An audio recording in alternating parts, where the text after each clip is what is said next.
శ్రీమాత్రే నమః. Welcome to channel. Sadguru Jyothishalayam వారి ఈ నెల మార్చ్ నెల 2024కు సంబంధించినటువంటి ద్వాదశ రాశి ఫలితాలని మనం తెలుసుకోబోతున్నాం. అందులో ఈ నెల చాలా ముఖ్యమైనటువంటి ఒక అద్భుతమైనటువంటి నెల. మన తెలుగు ఉగాది యుగానికి ఆది అయినటువంటి రోజు కూడా ఈ నెలనే రాబోతుంది. కాబట్టి ముందు మనం పూర్తి ఈ మార్చ్ వివరాలన్నీ తెలుసుకున్న తర్వాత ఉగాది ప్రత్యేక సంవత్సరికమైనటువంటి ఉగాది టు ఉగాది వరకు ఉన్నటువంటి రాశి ఫలితాలని త్వరలోనే మనం ఒక వారం 10 రోజుల్లోనే ఉగాది కంప్లీట్ ఒక సంవత్సర పంచాంగ శ్రవణం మరియు ఉగాది రాశి ఫలితాలు కూడా చెప్పడం జరుగుతుంది. జ్యోతిష్ శాస్త్రరీత్యా ద్వాదశ రాశుల్లో 3వ రాశి అయినటువంటి మిథున రాశి మిత్రులారా, మీరు మృగశిర నక్షత్రం 3, 4 పాదములు, ఆరుద్ర నక్షత్రం 1, 2, 3, 4 పాదములు, పునర్వసు నక్షత్రం 1, 2, 3 పాదాలకు జన్మించిన మీరు మిథున రాశి వారిగా పరిగణించబడుతున్నారు. ఈ నెల మీకు శుభాశుభ ఫలితాలు ఎలా ఉన్నాయి? ఈ మార్చి నెలలో అంటే బుధుడు ఈ నెల 7వ తేదీ నుండి 20వ తేదీ వరకు 10వ స్థానంలో నీచ స్థానాన్ని పొంది ఉన్నారు. రవి 15వ తేదీ నుండి 4వ స్థానానికి మారుతున్నాడు. 4వ స్థానంలో కేతు ఉంటున్నాడు. 15వ తేదీ నుండి రవి దశమ స్థానంలో వెళ్తున్నాడు.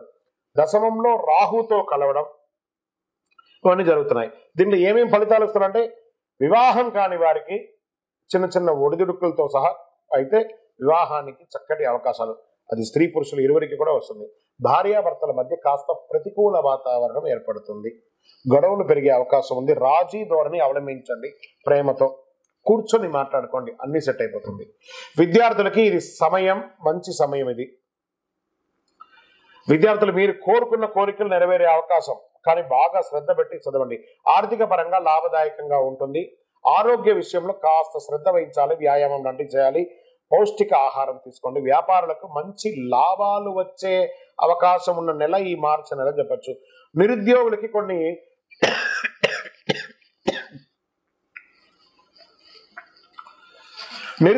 కొన్ని శుభవార్త వినే అవకాశాలు కనబడుతున్నాయి. స్థిరాస్తి కొనే విషయంలో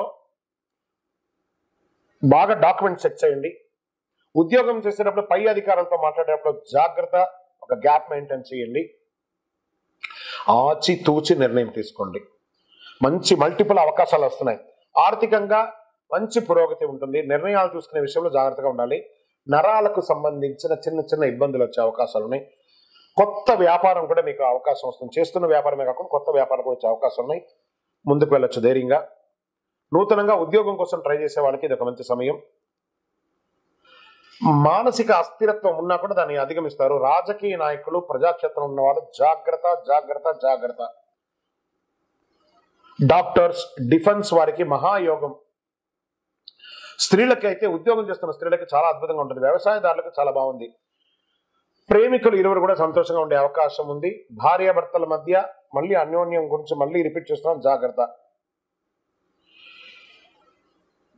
అనుకున్నది అనుకున్నట్టు జరగడానికి, మీ యొక్క పర్సనల్ జాతకం తెలుసుకోవడానికి ఈ కింది నంబర్లో మీ యొక్క డేట్, పేరు, date of birth, time of birth, place of birth WhatsApp చేయండి.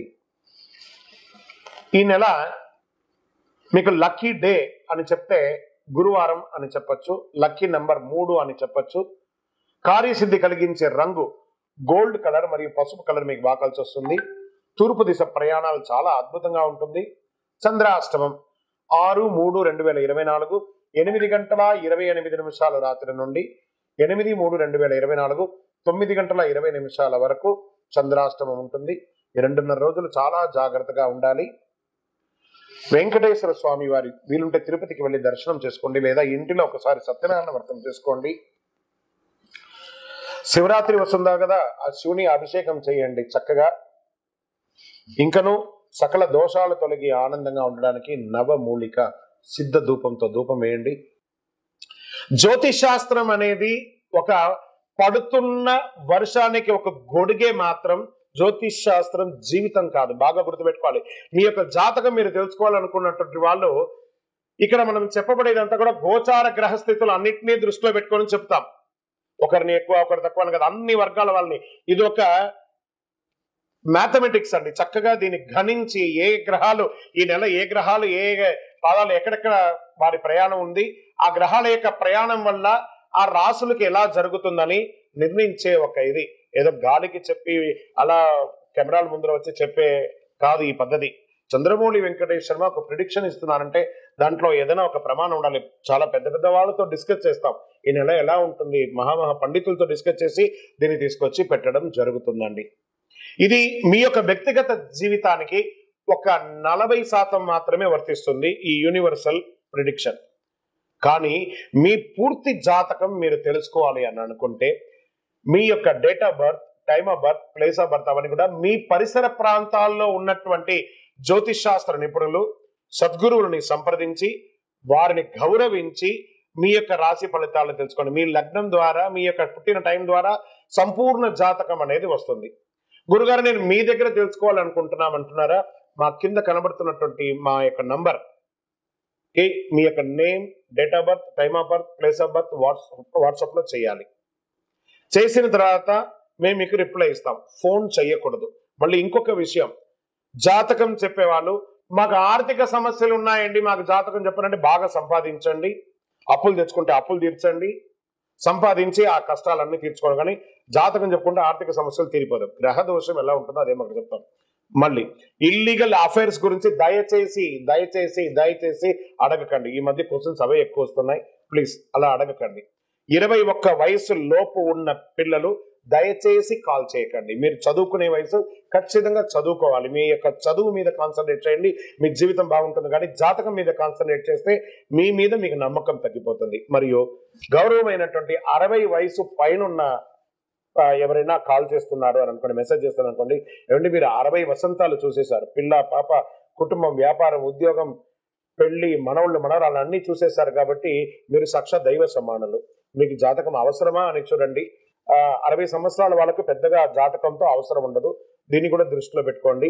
మా సద్గురు జ్యోతిషాలయం తప్పకుండా మీకు అన్ని రకాల సేవలు అందించడానికి సిద్ధంగా ఉంటుంది. ఇందులో కొన్ని మేము కఠినంగానూ చెప్తాము, నిజాన్ని చెప్తాము, ఎవరిని మభ్య పెట్టడానికి చెప్పడం ఉండదు. రానున్న మార్చ్ 8వ తారీఖున 2024 ఈ ప్రపంచానికి మహాశివరాత్రి పర్వదినం. ఎంత అద్భుతమైనటువంటి దినం అంటే అది.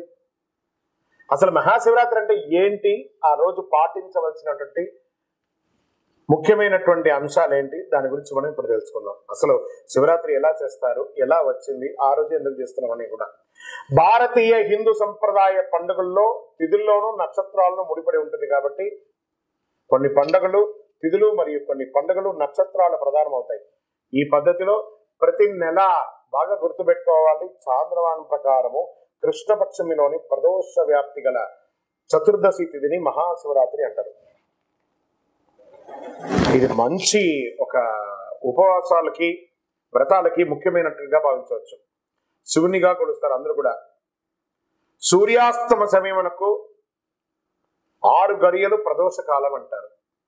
ఈ మాఘమాసంలో కృష్ణపక్ష చతుర్దశి అర్ధరాత్రి వ్యాప్తి చెంది ఉన్న రోజున మహాశివరాత్రిగా పరిగణించబడుతుంది. ఇది ఎవరో చెప్పడం కాదు, ధర్మ సింధువులో నిర్ణయించబడింది. ఇది శాస్త్ర గ్రంథాల్లో తెలుపుతున్నారు. అమావాస్యకు ముందు వచ్చే కృష్ణపక్ష చతుర్దశి నాడే శివరాత్రి జరుపుకోవాలి అని నిర్ణయం ఉంది. మరి సంక్రాంతి పండుగ తర్వాత వచ్చే మొదటి పండుగ అండి యొక్క శివరాత్రి. అన్ని పండుగ పగటి పూట జరుపుకుంటే ఈ పండుగ మాత్రం రాత్రి పూట జరుపుకుంటాం. మహాశివరాత్రి రోజు అర్ధరాత్రి 12 గంటలకు జ్యోతిస్వరూపుడైనటువంటి శివుడు లింగ రూపంలో దర్శనించి పవిత్ర ఆ యొక్క పర్వదినంగా భావించవచ్చు. లింగోద్భవ సమయం అంటారు. శివరాత్రి రోజు పగలంతా ఉపవాసం ఉండి, ఉపవాసం అంటే ఉపవసించడం, భగవంతునికి దగ్గరగా వారి నామస్మరణ చెప్తూ ఓం నమో నారాయణాయ, ఓం నమ శివాయ, ఓం నమో గోవింద, గోపాల, అయ్యప్ప, స్వామి శరణమయ్యప్ప, మనకి ఇష్టమైనటువంటి నామంతో దేవుడి దగ్గరగా వసించడమే ఉపవాసం. ఉపవాసం అంటే నేను అన్నం తినని చెప్పి పాలు, పండ్లు, బాదం పళ్ళు అవన్నీ తాగడం కాదు. ఉపవాసం అంటే దైవనామస్మరణతో వసించడం, ఉపవసించడం అనే అర్థం. ఆ ఉపవసించి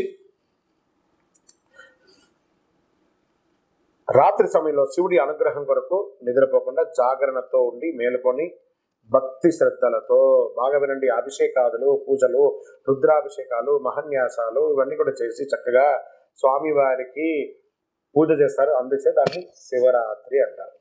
ఇది హిందువులకు ముఖ్యమైనటువంటి పండుగ అని కూడా చెప్పచ్చు. అత్యంత పుణ్యప్రదమైనటువంటి రోజు మహాశివరాత్రి. హిందువులు ఎంతో గొప్ప పర్వదినంగా జరుపుకొని శివుని ప్రసన్నం చేసుకుంటారు. మహాశివరాత్రి రోజు ముఖ్యంగా ఏమేమి పాటించాలి? ఉపవాసం ఉండొచ్చు, రాత్రి జాగరణ చేయొచ్చు, శివనామస్మరణతో అభిషేకాలు చేయొచ్చు. ఇలా చెప్పడం జరుగుతుంది. శివుడు లింగోద్భవ మూర్తిగా అవతరించినప్పుడు దీన్ని ఎలా చేశారు అని చెప్తే ఒక కథ కూడా దీనికి ప్రమాణం ఉందట. శివరాత్రి ఏ రోజు వచ్చిందని చెప్పి లింగోద్భవ మూర్తిగా అవతరించడానికి ఒక పురాణ కథ ఉంది. ఒకానొక రోజు బ్రహ్మ విష్ణుల మధ్య మాట పెరిగి వారి ఇంట్లో నువ్వు గొప్పనా నేను గొప్పనా, నువ్వు గొప్పనా నేను గొప్పనా అని తెలుసుకోవాలనే విషయంలో బాగా గొడవ పడిపోతారు. ఇద్దరు ఎవరు తగ్గేటట్టుగా లేరు. ఇవన్నీ చూస్తున్నటువంటి శివుడు వారికి తన శక్తిని చూపించడానికి మాఘమాస చతుర్దశి తిథి రోజు వారిద్దరికి మధ్య జ్యోతిర్లింగ రూపంలో దాల్చాడు. బ్రహ్మ విష్ణువు లింగాకారంలో ఉన్న శివుని యొక్క ఆది అంతం తెలుసుకొని రమ్మని చెప్పి పంపిస్తాడు. విష్ణువు వరాహ రూపం ధరించి లింగాకారంలో ఉన్నటువంటి శివలింగం అడుగు భాగానికి వెళ్తూ, మరోవైపు బ్రహ్మ తన హంస భాగానికి పైకి వెళ్తూ ఉన్నారన్నమాట. వీరిద్దరూ ఎంత ప్రయత్నించినా లింగం యొక్క అడుగు భాగం కనబడట్లేదు, లింగం యొక్క పై భాగం కనబడట్లేదు. మళ్ళీ వెతికి బాగా అలిసిపోయి మళ్ళీ శివుడి దగ్గరికి వస్తారు.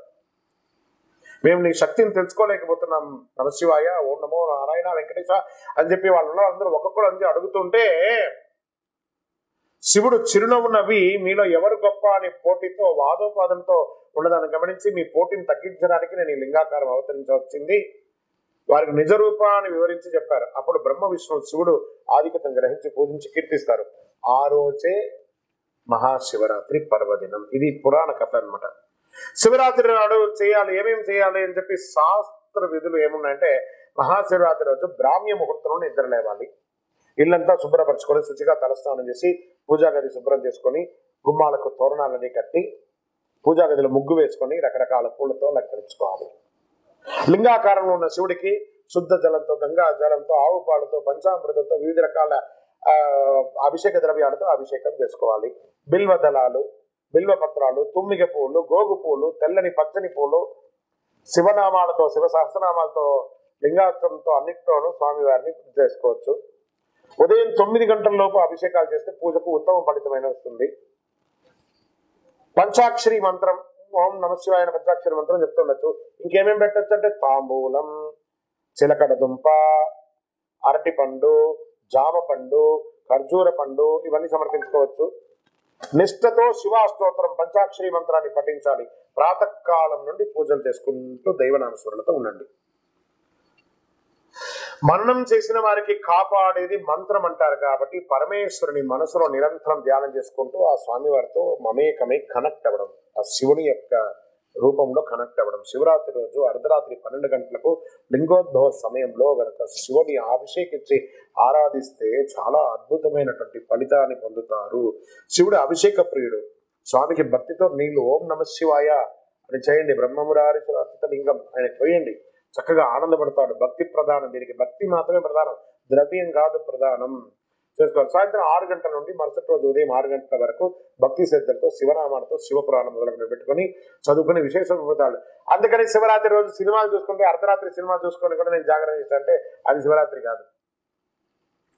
మహాశివుడు అనేవాడు మాతృవాత్సల్యం కలివాడు కాబట్టి తల్లి బిడ్డలు ఏ విధంగా రక్షించుకుంటాడు, శివుడు తన భక్తులు కూడా అదే విధంగా రక్షించుకుంటాడు. ఎవరు భక్తితో పూజిస్తారు రక్షించుకోడు. ఈ మహాశివరాత్రికి పగలంతా ఉపవాసం ఉండి రాత్రంతా జాగరణ చేసి మరుసటి రోజు స్నానం చేసి మహానైవేద్యంగా అన్నము కూరగాయలు వండి దేవునికి సమర్పించి పేదవాళ్ళకి దానం చేయాలట. ఫస్ట్ పశుపక్షాదులకి దానం చేయాలట. ఎందుకంటే వారికి దానం చేస్తుంటే ఆ భగవంతుడే భిక్షాటన చేస్తుంటారు కదా, ఆ భిక్షాటన రూపంలో మనకి భిక్షను స్వీకరిస్తారట స్వామివారు. తదనంతరం మనం స్వామివారికి సమర్పించినటువంటి ఆ యొక్క శేషాన్ని మనం ఆరగించాలట. గోమాతకు ప్రదక్షిణం చేసి మరి పూజ చేయాలట. ఈ తంతు పూర్తి చేసిన తర్వాతనే తన ఉపవాస దీక్షను విరమించాలి అని ఎంతో పుణ్యప్రదం అన్నమాట ఈ యొక్క శివరాత్రి. భగవంతుని అనుగ్రహం వల్ల మనకు కలిగిన దానిలో మనకున్న సంపదలో ఇతరులకు పంచిపెట్టిన తర్వాత మనం స్వీకరించాలి. సాక్షాత్ పరమశివుడు తన భక్తుల బాధలను స్వీకరించడానికి భిక్షాటన చేస్తూ వారు చేసే దాన రూపంలో వారి యొక్క కష్టాన్ని, వారి యొక్క ఆ దారిద్ర్యాన్ని తీసుకొని ఐశ్వర్యాన్ని తిరిగి వారికి అనుగ్రహ రూపంలో అందిస్తున్నారట. ముఖ్యంగా మీ ప్రాంతంలో ఉన్నటువంటి శివాలయాల్లో ఏ రోజు మహాశివరాత్రి పర్వదినం వేడుకలు చేస్తారో ఆ రోజే ఆయా ప్రాంతాల్లో ఆధార ప్రకారంగా శివరాత్రి జరుపుకుంటారనేది ఉత్తమం. మీరు కూడా మీ ఇంట్లో చేసుకోండి, దేవాలయంలో చేసుకోండి, మిత్రులందరూ కలిసి చేయండి. మీరు అపార్ట్మెంట్ లో ఉన్నారు, అందరూ కలిసి చేయండి, కానీ చెయ్యండి, అద్భుతంగా చేసుకోండి. ఓం నమ శివాయ, ఓం నమ శివాయ అని చెప్పి పులకించిపోండి. అఖిలాండ కోటి బ్రహ్మాండ నాయకుడు ఆ శివుడు బోళాశంకరుడు, భక్తవశంకరుడు ఎంత అద్భుతమనంటే ఆయన్ని ప్రార్థిస్తే ఓం నమ శివాయని పిలుస్తాడట, సర్వాన్ని ఇచ్చేస్తాడ. ఆయన ఎంత గొప్పవాడు. నీలకంఠరా దేవా మముగానవా రావా, ఎంత అద్భుతం. నీలకంఠుడు, ఆయన ప్రార్థన చేస్తే చాలట, సర్వం అనుగ్రహం ఇచ్చేస్తాడు. ఓం నమ శివాయ, ఓం నమ శివాయ, ఓం నమ శివాయ ఆయన ప్రార్థన చేయండి చాలు. చంద్రశేఖరుడు, ఆయన నటరాజుడు, కైలాసనాథుడు, బోళాశంకరుడు, ఆయన ప్రార్థన చేస్తే మన జీవితం అంతా కూడా ధన్యం. ఓం నమ శివాయ, ఓం నమ శివాయ, ఓం నమ శివాయ. మా ప్రేక్షక మిత్రులందరికీ కూడా మహాశివరాత్రి శుభాకాంక్షలు. ఓం నమ శివాయ.